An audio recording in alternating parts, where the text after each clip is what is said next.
much GH. Many have come and many have gone, but you are a great kankamuka ability, worth being beheld by every optical nerves. That saith the papacy. Keep watching Too Much GH, and you get the best of entertainment, the best of everything you want. My name is Human One. Keep watching Too Much GH. It's the best. Keep watching Too Much GH. Plus Anani, so open the best media school in Ghana there, and Too Much Multimedia College.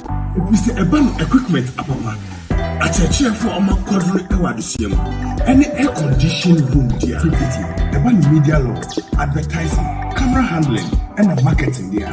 And then location you know our Abercrombie Pipe Junction.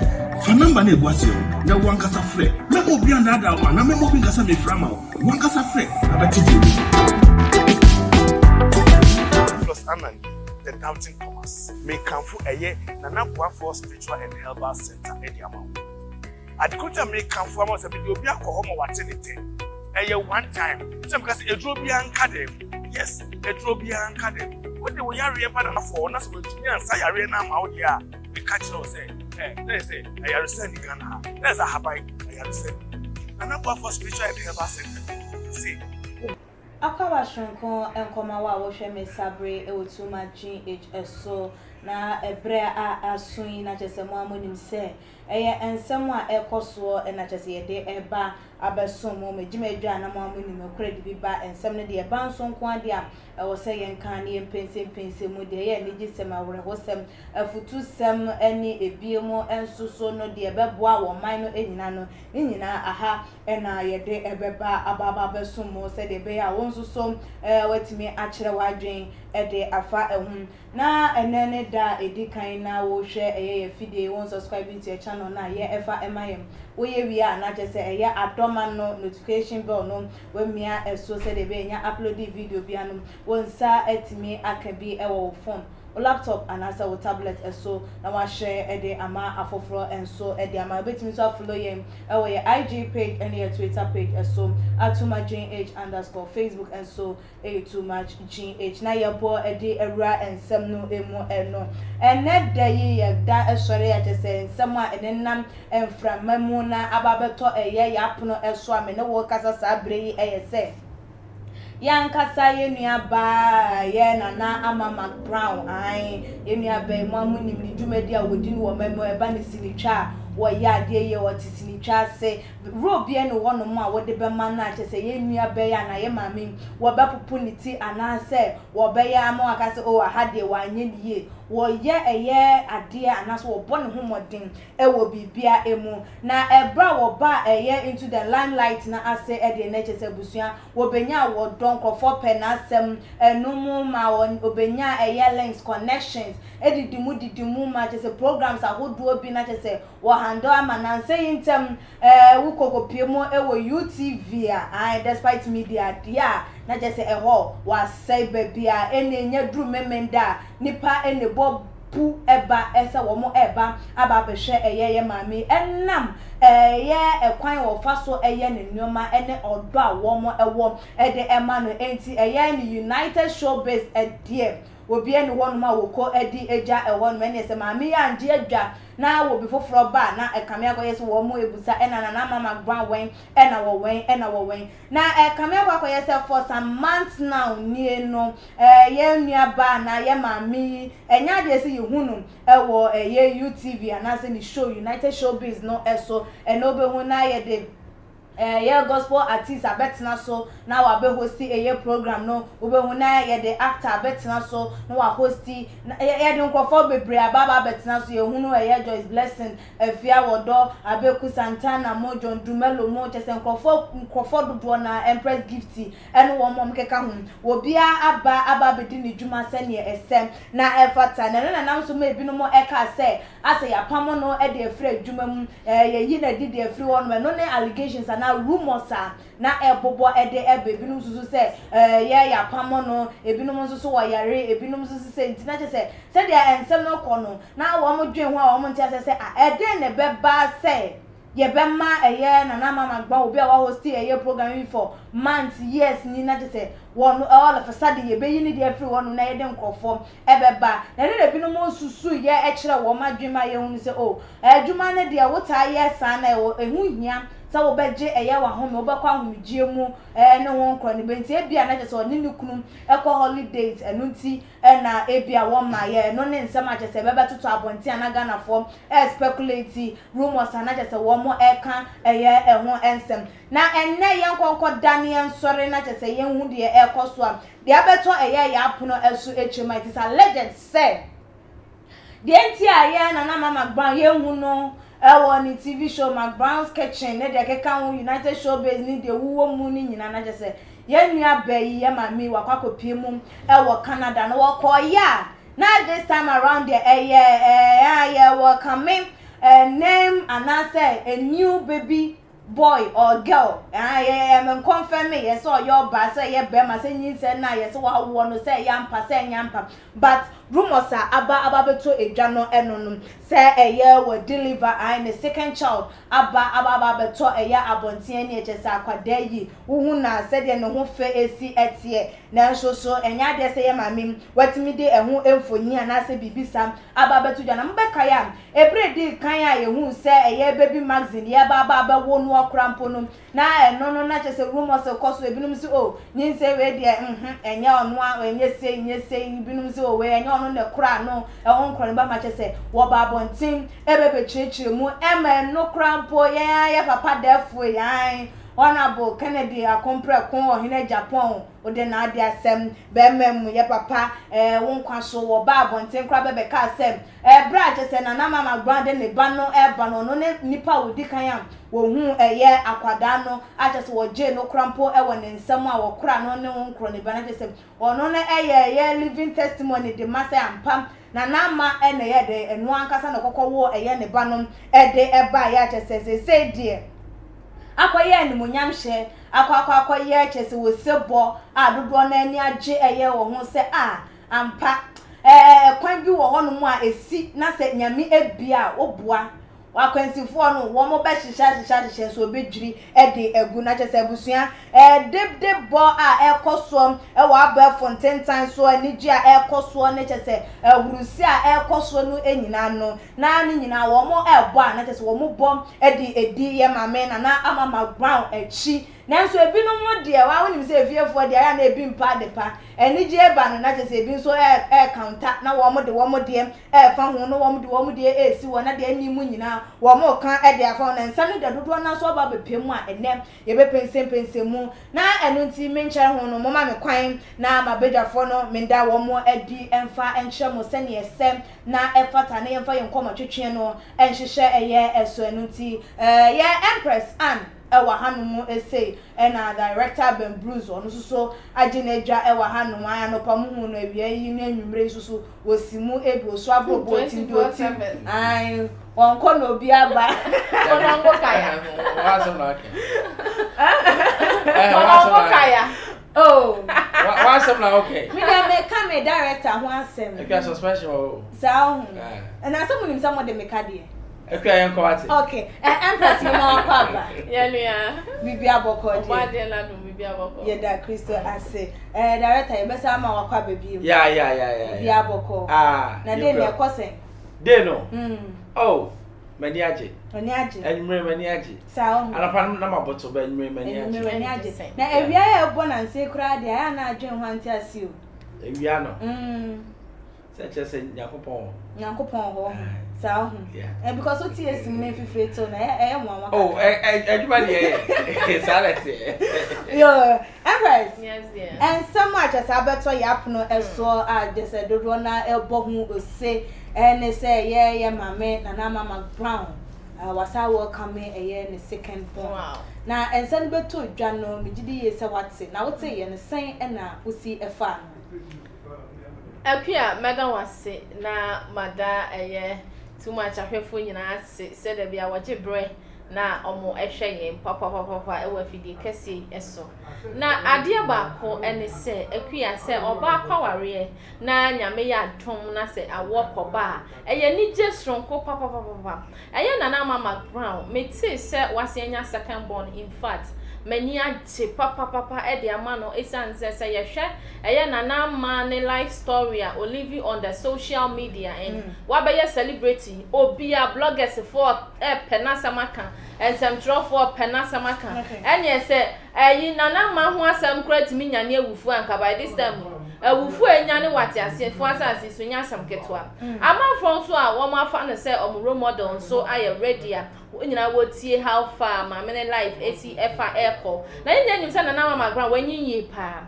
ansa na oba be ware odi kan oni ochia me kwame entamasemo omo relationship mu se ne ekofa akoba ya omo di begya ya ode kofa eye ni kunyo ne ne ti na onhu se maame no wa brehie na se wo benya obema obedo ne watena se na wo ma na se wo bedi wati na manfo tag you as a barren woman we do ya sadwe onwo na wayi na wo de stories ne de bebre enti abra baby magazine buy na fa nkrofo bi mu rapture omo ana omo susu se ontimi wo ade pam ade efe na wo baby wedu ni monopause we twabra ontimi wo na wo ne koba na I think say people were wondering on one so buy out e be share ni experience abra na wo ne ma na opon sika wanya opon fame no okwa doctor ko ye ho na wodie mu ya dandan no ebedie ni ho no mu a wodi wachi eja no sa experience no I don't wish even for my worst enemy because so famu a enye easy enu ntino ofri mu fie na ye nyina nim se nani age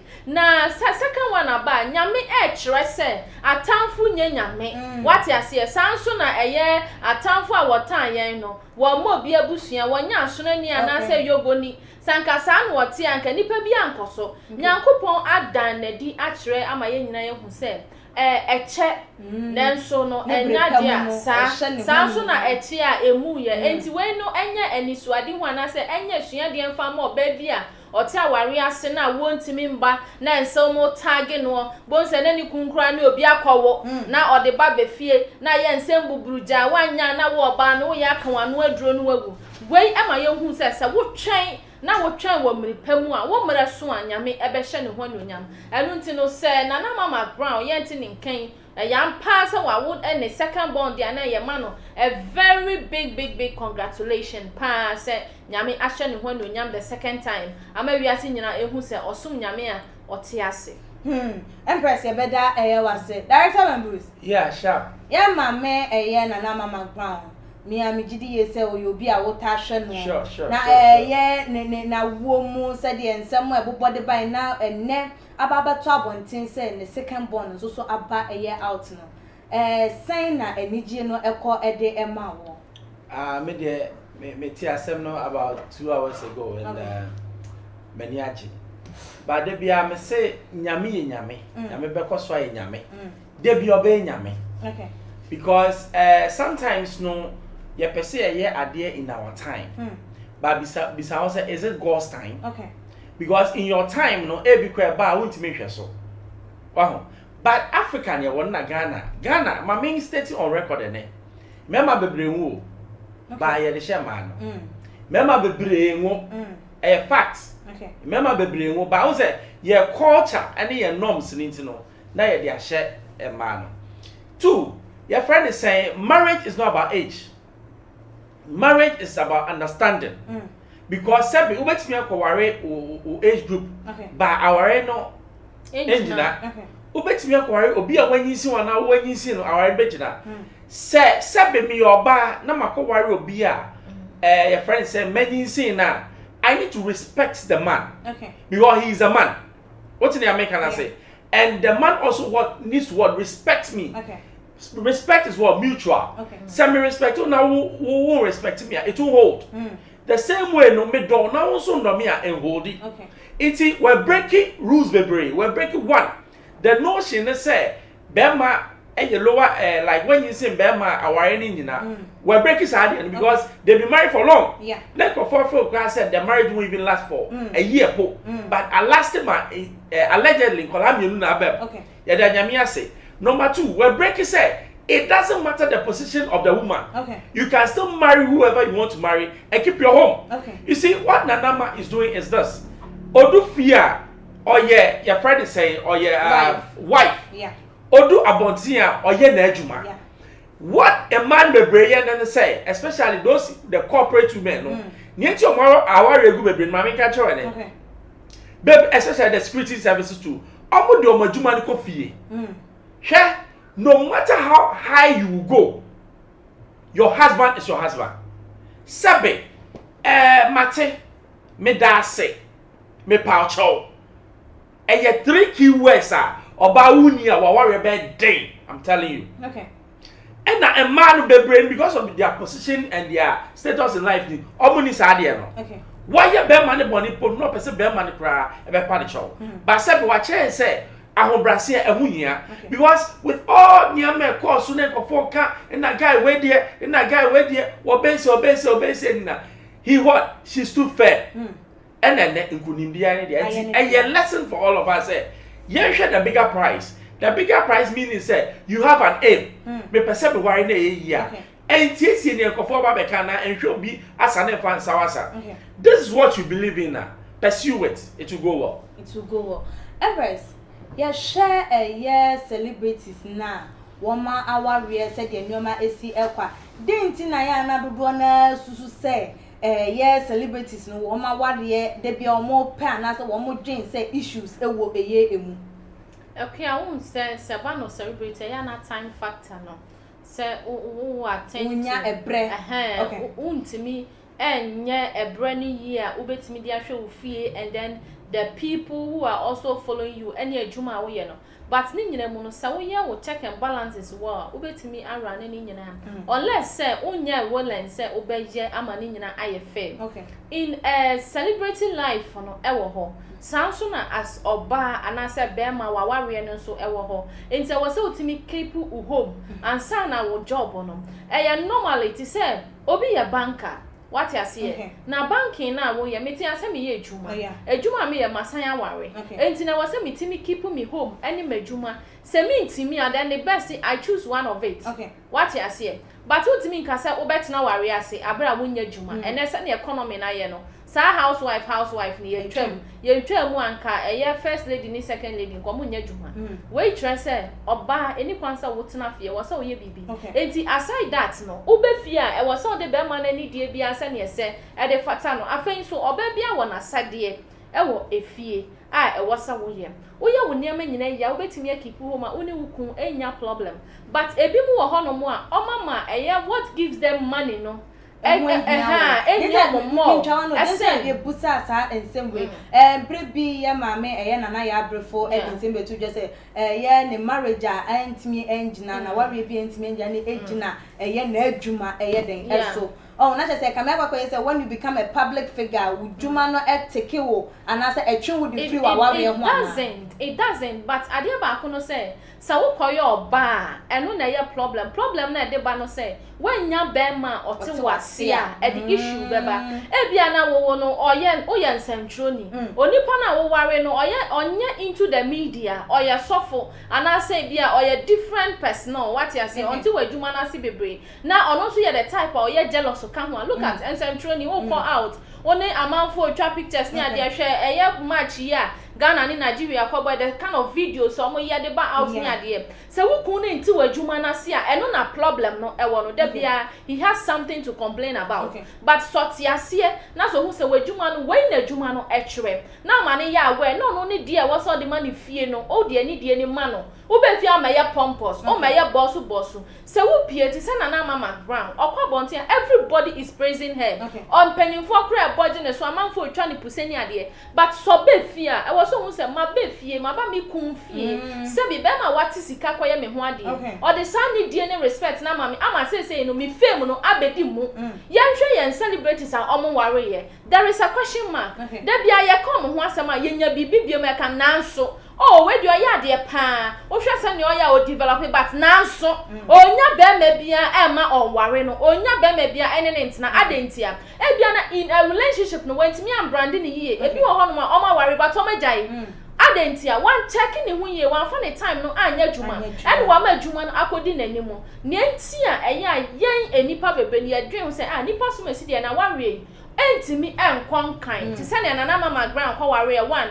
na ye kasa about the age difference but for all you know age is just a number shade oba no matter what young you are no oyemere esen bema obebi o ha ni kun ed no 15 years 10 years but some years to come once oba no shia she looks like obia or same bema no sana nyame aye abra ye didi ye da ye menses na awon so ba o wo no na wo system no esesa emenyi ntenti na bema obi wa 80 years crabons abofra na onu ankasa mpo ene cha no up to 18 years and then no akola na nya 20 years but 18 years timi ware no na netina adentia it means that we the women we grow but emema no de no entisa etina na Mcbrown ekwa ware ye na manfo dwen sa ware no enye yie one bema na nyi or wenyin sin bema no ento obeye bossu ewofie but I tell you said this woman no approve actually the whole Ghanaians and worldwide and no mo ka ho ansam no said there be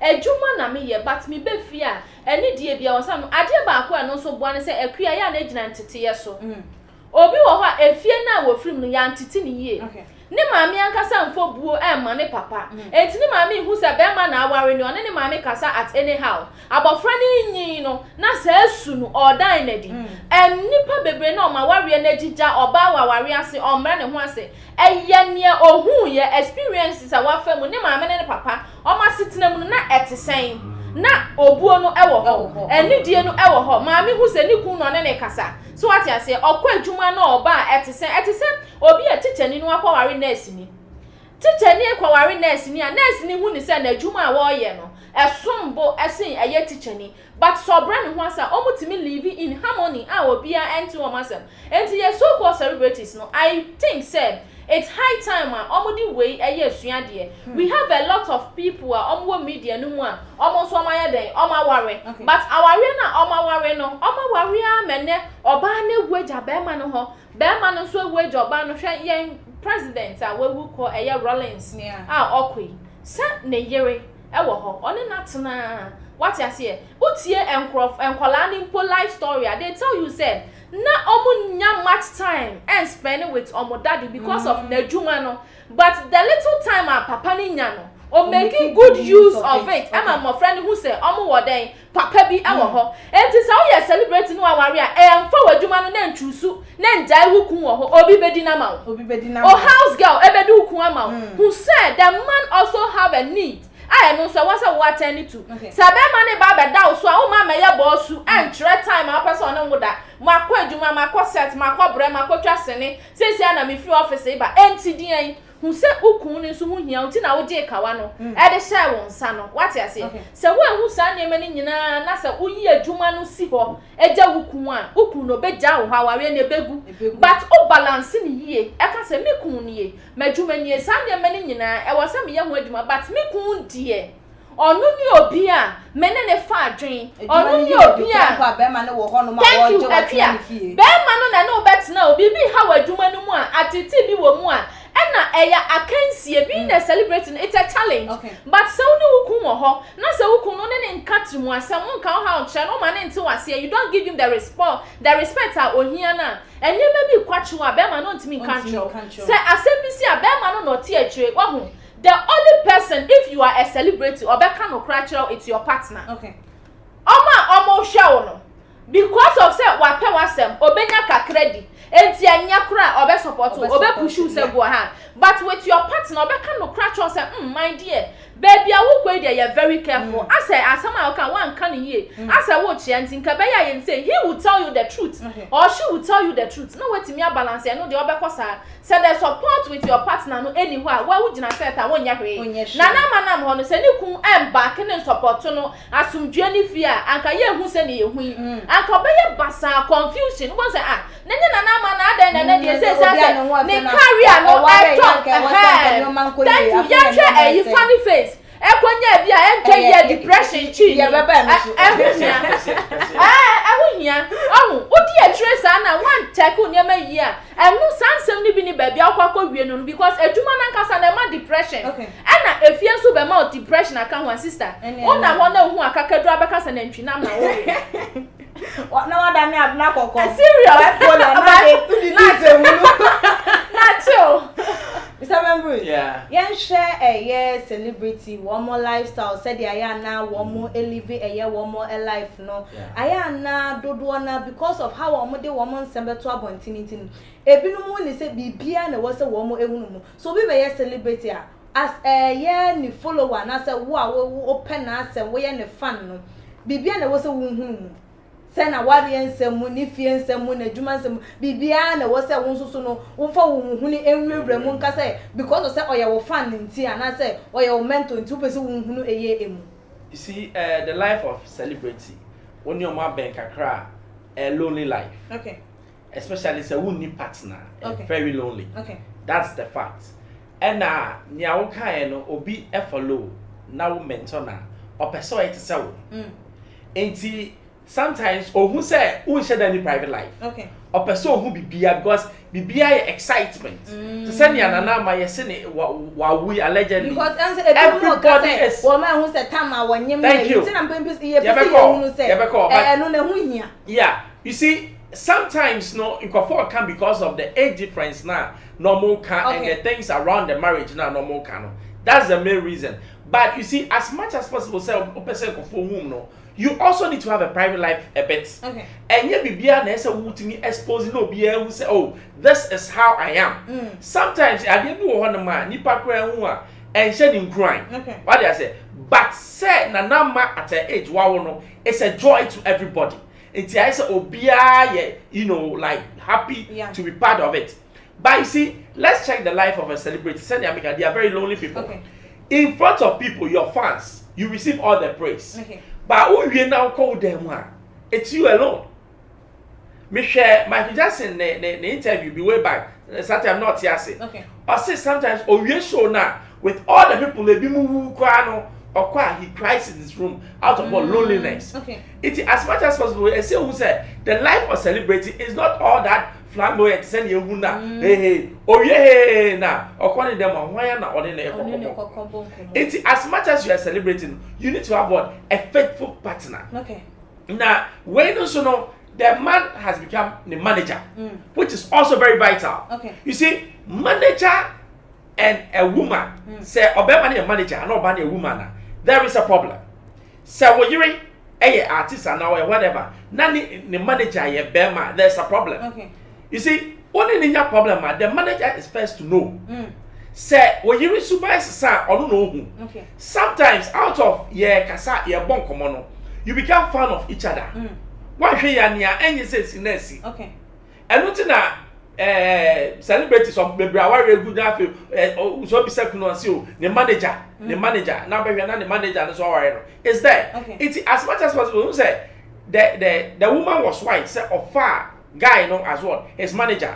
In doing so no, first of all there is work to be done. Okay. It's one mommy peace will fear. How do we work? Okay.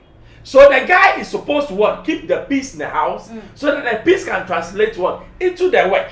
Into yes, I be ano, a better talking. Bibi how we are, who fear, now they're not sorting, and sana, ya baha, ya sorting. So that's how it is.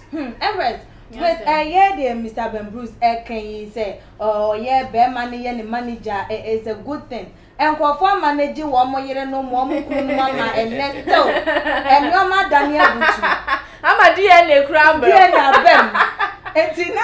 No. Who be here? Say, what you buy Juma, and as who buy manager, and as only buy Juma will baby back one and a year. Okay, Edna, a young mommy, no, so it's unsay. First, no, Bibi Ebaya and how we call it joint account. Yeah. Couples and as our account, no, at the moment. Ain't no, or ban any county, ni boom, no, my papa is the one you. Now obey. Not only might be a better.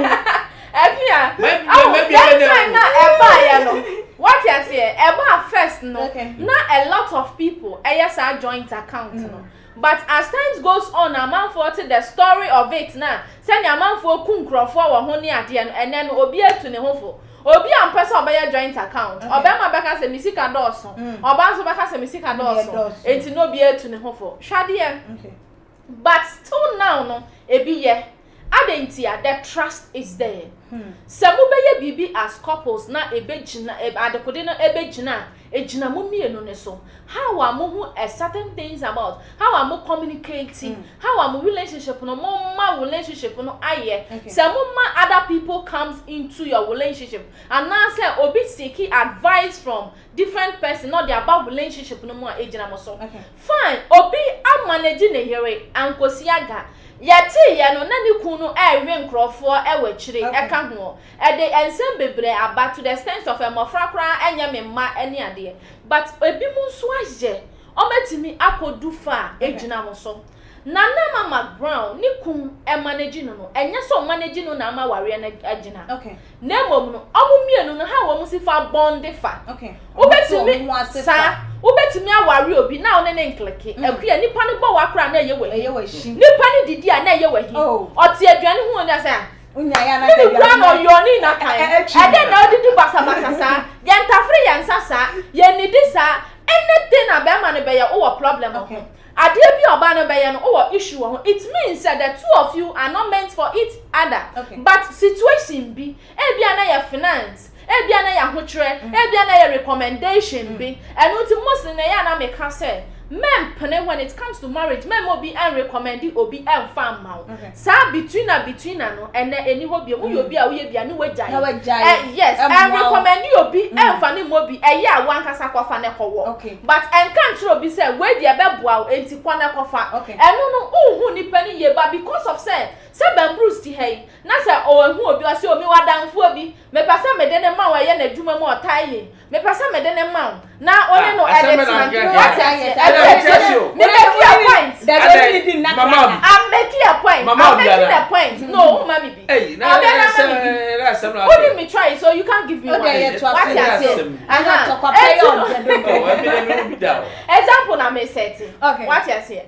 Enti no say or recommend nipa no e de no e mamia. Because of say e bia na ma fa no ase me mentor. And I say bia me spiritual father asofo no watan ya sa de no. I me ba we do ye good nti ware no ware na ebeboa but me nipa nankasa enhwehwe no hu se nipa so masi me ne no akleke ne niam bi ya me fe na hu die me ne je hu the way of fan ho me pe what you say sanya me ni nyina wan check na wan te me ho ase no hu se the bond is there forget management aware no ensi enkohwe but se mu hia mo ho na mu ho se ye pa ye ho ye te ye ho ase me yire ho ya me fe me kun so me pe ne swag no na no ho nwi mani gye ho se na ne height te ye me pe enti ne kasa kra obi won kra be ma ne kasa kra mpo no kra no e ye fan so oni be ma ne nam na be ma ne bie na no the kind of voice a be ma ne kra tonation oka how are you the way how are you no be kan no as you say obi aka ne de enti ano kra mpo no or the difference eno sa no the lady feels happy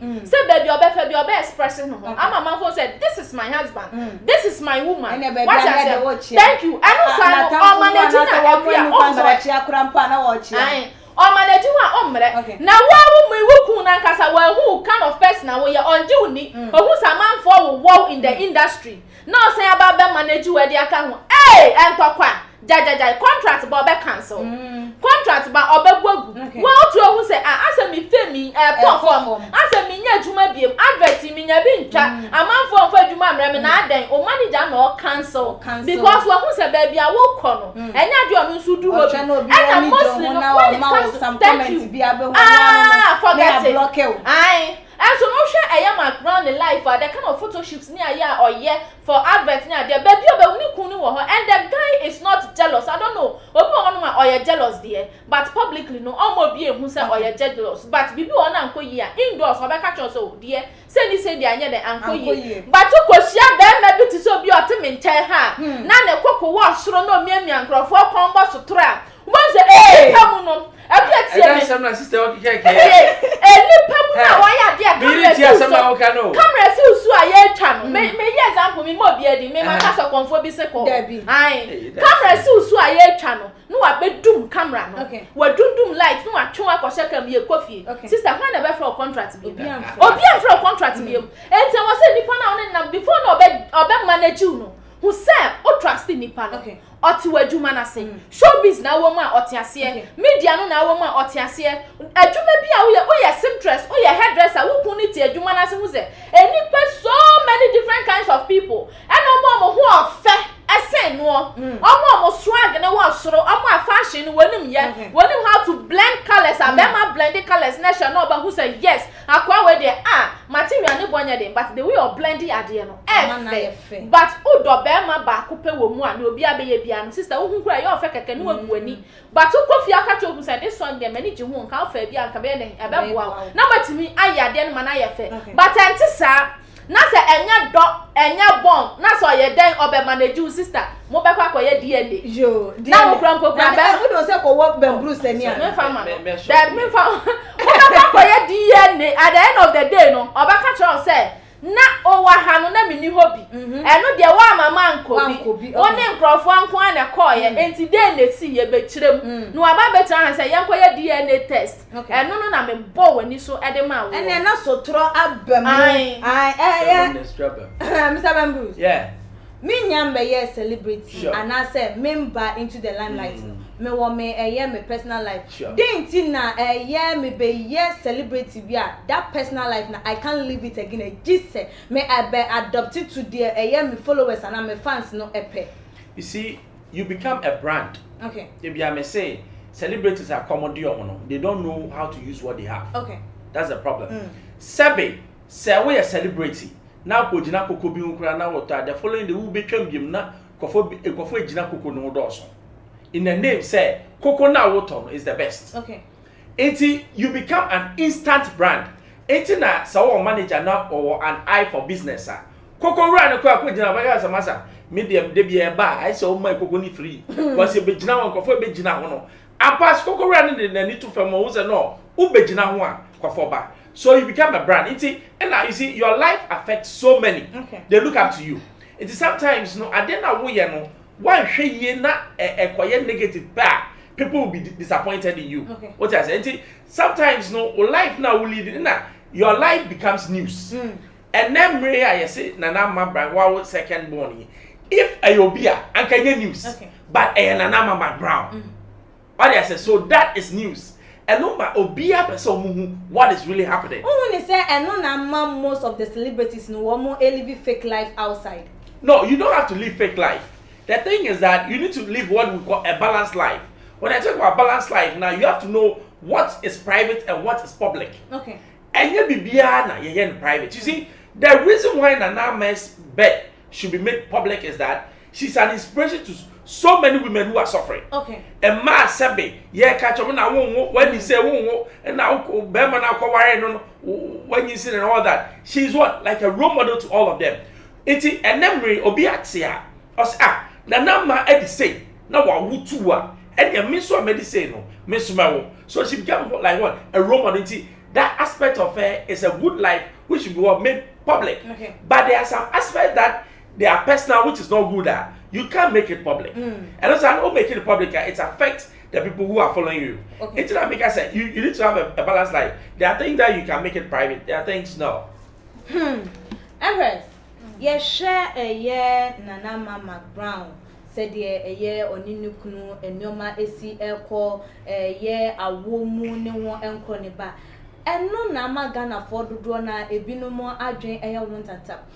Den na eba ne se eye oba kwa waria obia eni sanse e wo se onfa eba enfrimumba bible kra ma ye huna na se yenim se enye obia na oba asasi so se oba ba wo na enye obia so na be ba be di ye na enye obia so na be di hia enti ye hunu se ebinum ena satia wo kra so ye nyina enso so enye pe that means enye pe no obi ede ebeye obi de ebeye b obi de ebeye z enti den na se wo ba kwa aware na emfie mienu miensa eba ma na akwakoye burden na den so ntina se eba ba mu na akoye se ye enija na how you treat se nipa no eye sonko Ekia ye can be se onipa bia no e wo se unya eye generation. Se okwa ware no wa anwo a na wo fe no sen. Udin asa e wo asasi eso. Ya hwa de eye ya maame mo na o ma wo yen enei no. Omo free generation bi ase. Enu nti ye kan ma se no nipa so masi ba so masi. Okay. Ne ba so masi banie. What ya say Bible say yanwo ema ya sendore say epoano ahem. Eye true say Bible ne kan say enye oba bia na ye bo ne ba asasi so say oma emewo.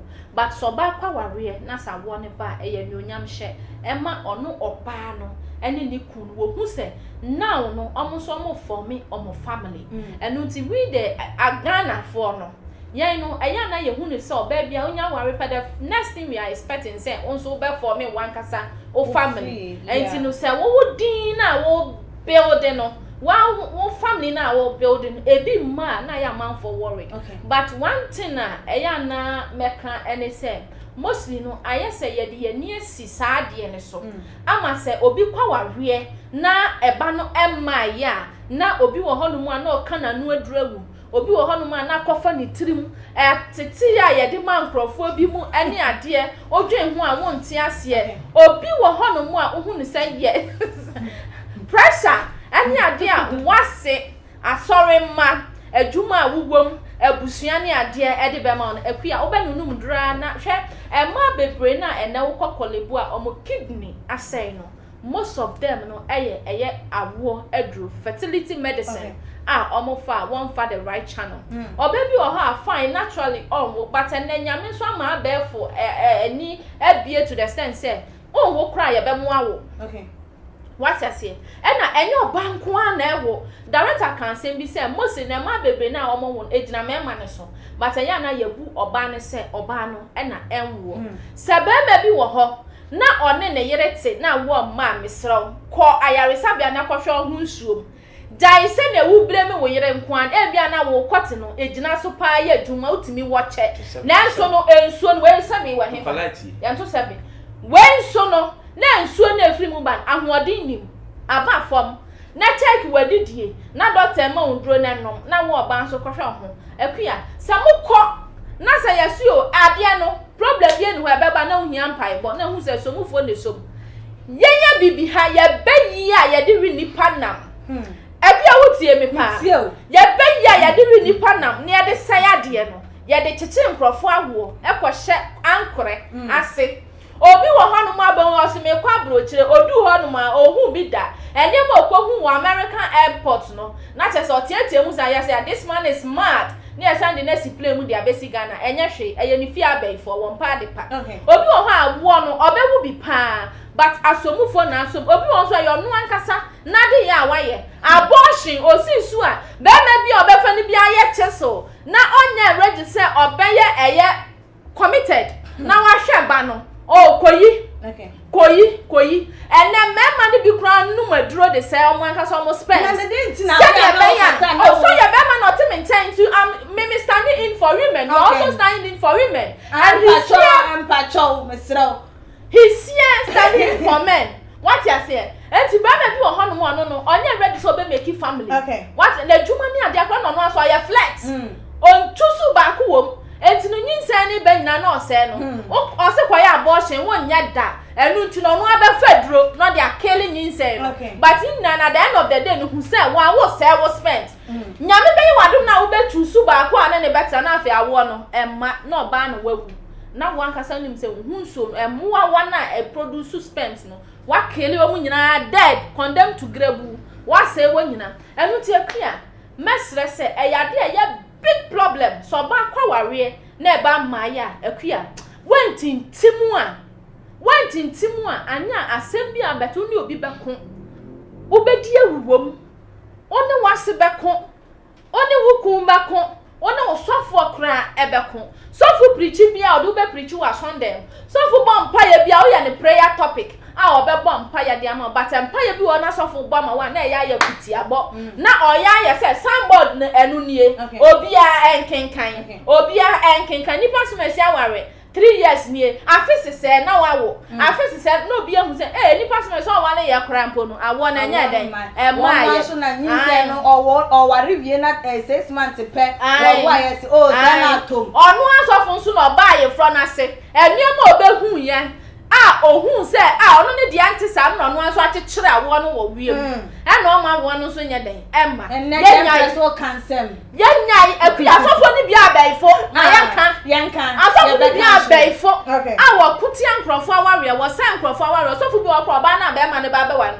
sofo ni penedi no but one farmer ni to no be work dey ti abompa ye ti na twini to ahemache e dey gu ni so awo yade bia ejeso bia ba wu bi but so bi ngu bia yenya ise ne yade ba kutia akua obi betimi awo 10 ene 10 ni nyina betimi awu at a sport onya ba ku ngom obi betimi awo ba ko pe ba ko ni betina se ama ba ko ni generation no aba be sin obi owo 25 what you say minimum be my auntie gave birth to 13 but anaka 5 pe omo amaka ni nyina we obi tu wu 2 na nyiya ba be wa ma se kura 3 asen yo wu bebre no enti eyemre nyakopon de mre ne nna e no de ye na dwuma so bi ti aware ase na wo ma ye munyan se na mo de awo twampoa na wo ba no betimi awu ama na so se na na mama gba na okotu ogusu kan obekan akwa mu amunya ba akwa munti mu hujai ene mudi gba na kutia boy obi timi trans ma wo na kone kwa ubi nonsense. Are you God?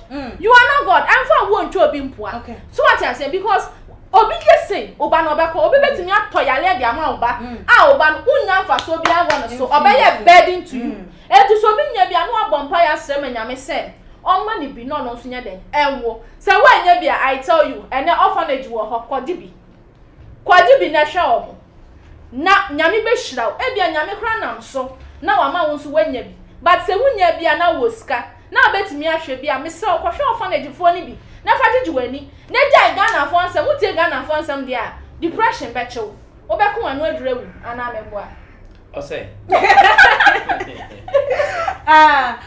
what yeah. Share ye nuaba achese ene enije eda ne so achese Ghana for ebon wo se ebi ani age e de amanu na so Ghana for binum kasa sem na wo we die womu jitu a eyeye womu say I wonder ebia na chese Canada wo kwa ye bra na wo ye United Showbiz na nya de bibia e kire se wonyem enti wo kwa ye na ye se ane de odi kan kwa so wo kwa hwe ne nsa na afi ye ba ya ye se wa wo kama ye second born no womu dwen ho womu ntia se binum susu se wa kwa je na chese wa kwa adopt ana se ye nema bibeye bia womu ye na chese no ebi na wokoko eyeye wonu wo beye adwen wo ho denti na de bia bibi ni a ye pese ye de bibi bone ana say yen dwen bibi different infantile game. You see blacks generally Ghanaians we are very negative minded because negative minded ade ase be positive gra no ye dwen bone ma nipa say owo natural say eye IUV say eye de enya ba Okay. And so a robot now. I wonder. Thank you. Spider-Man. Sometimes so okay say ube living the life of people you fail in life. You die soon. Nanama from the one, Nanama Mcbrown from the one has been a woman who lives for her own or living for her life. That's what I know about her. Because Obama Wari guy is a kwasi asema nkofo ka kire no. Enana asukwa no ma. Enana say. Yes. Fanboy will play player. But she stood firm. And I said, this is what I want. This is what I want. No kind. That is what she has followed. And now you see the glory has come. Sometimes in life, and yes, it's the part especially when it comes to marriage. Say edu our realm. Now we show be asa the sawasa. And now say uma obi bejina wari say na no kana a problem.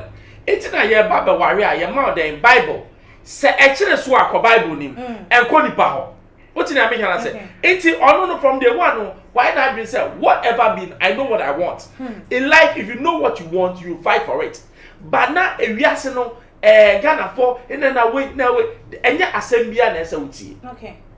Assembly or how you can, and so assembly you can. It doesn't even make sense. So do what you want. Okay. Nanama has been what I call a trailblazer. You can say trailblazer, obia generational thinker, obia odie nim. Because they be an oye idea sebe nkofo o hwe ne show ikura oye wo multi talented show ye oye wo we sua de bia me ka se obi anu aduane banana ama Mcbrown aduane no na different kitchen yeah different you see that time Kuma would for complaining that you need sky ye need no she has made it big time o hwe the shows or about 15 sponsors when I say apart from that or sign away that shows what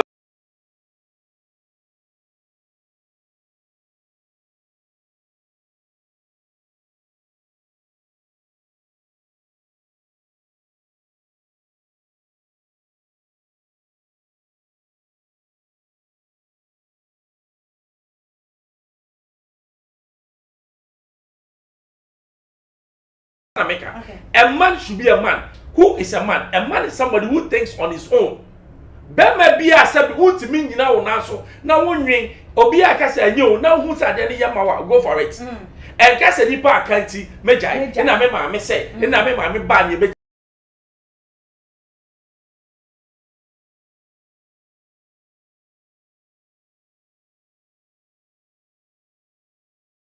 and so no see etie na comment ne de ebi aba ye be kenkan ye benya bre na ya kenkan ye de amamo na se de enkomo no ekọ no ye benya bre ntimu nya ntoboase obi a comment ye be kan e de ama ye Empress yes yeah ye share ye nuaba